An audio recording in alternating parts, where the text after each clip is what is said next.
G'day and welcome to another one of my videos. Today we're going to focus on finding the area of a trapezium.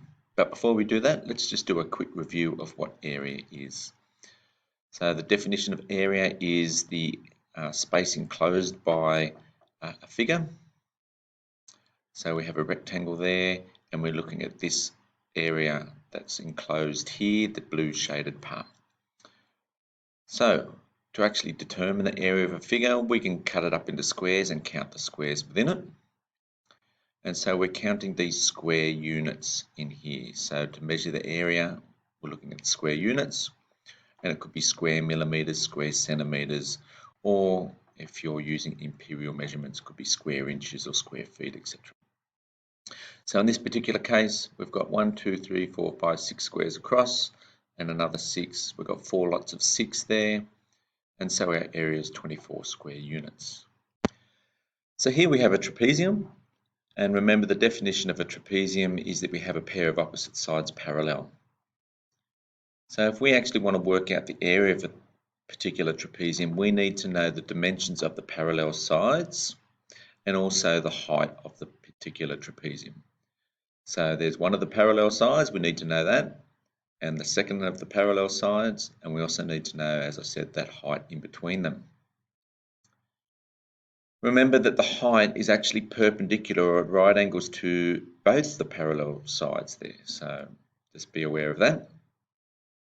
So let's cut it up into a grid and we can start by counting squares, but what you'll notice that there's a lot of full squares, but there's some part squares in there.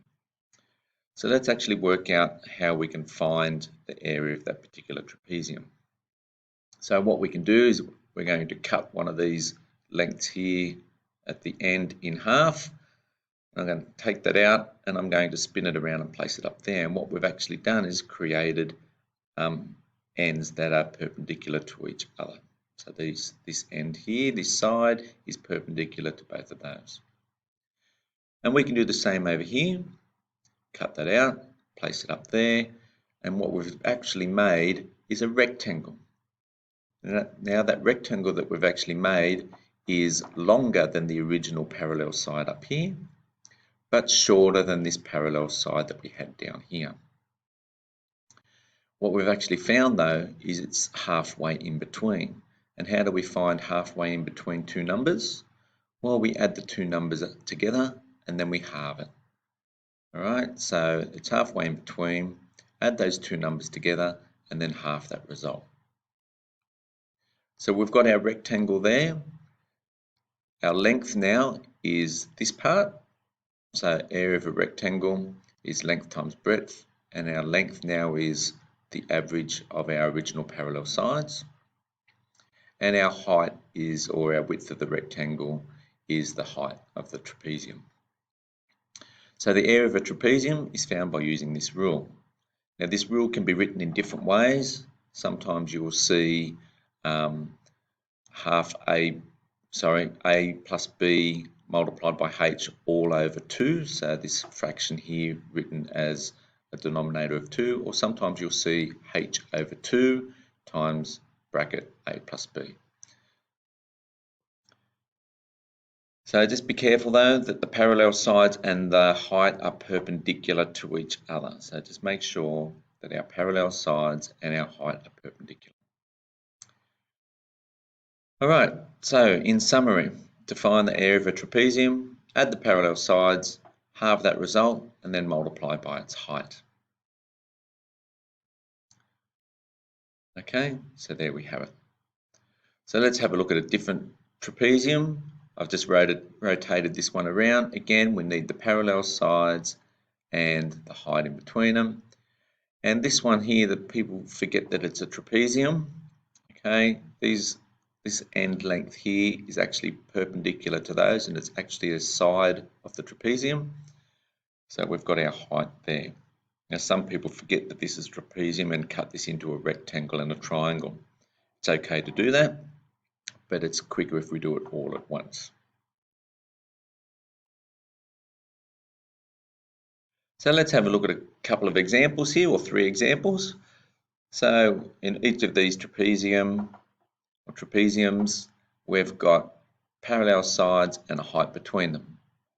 parallel sides and the height between them, remembering the height's perpendicular to it, and some parallel sides and the height between it, which in this case actually ends up being one of the sides. So let's write the rule. Substitute in the parallel sides, the 7 and the 11, making sure we do them in the correct order, and the height is 3. A common mistake people make is they don't put these numbers or substitute these numbers incorrectly. So 7 and 11 are the parallel sides, and there's our height. And we just do that on our calculator, and we get 27 square kilometers. Okay, if we look at our second one, again, write the rule first. Look for our parallel sides, which is 25 and 9, and our height is 15. So let's substitute those in. And again, do these on our calculator, and we get 255 square millimeters. And our final one here, again, we've got our parallel sides, so let's write our rule first, substitute in our parallel sides and our height, and do that calculation on our calculator, and we get 28.5 square millimeters. So don't be afraid that we might end up with some decimals or fractions in here. It's okay, just make sure we've got our square units there as well. Also, just be careful that sometimes we're given more information than we need. So sometimes we're given all the sides or an extra side and so on in there. So what you do need to make sure is that you know what your rule is and that you're substituting incorrectly. So just be careful of those extra numbers if they're given sometimes. All right, so what you now need to do is to get better at finding area of trapeziums, especially different types, is you need to go and practice some more and practice again. And the more that you do that, the easier it will become. So thanks for watching, and I hope you found this video useful.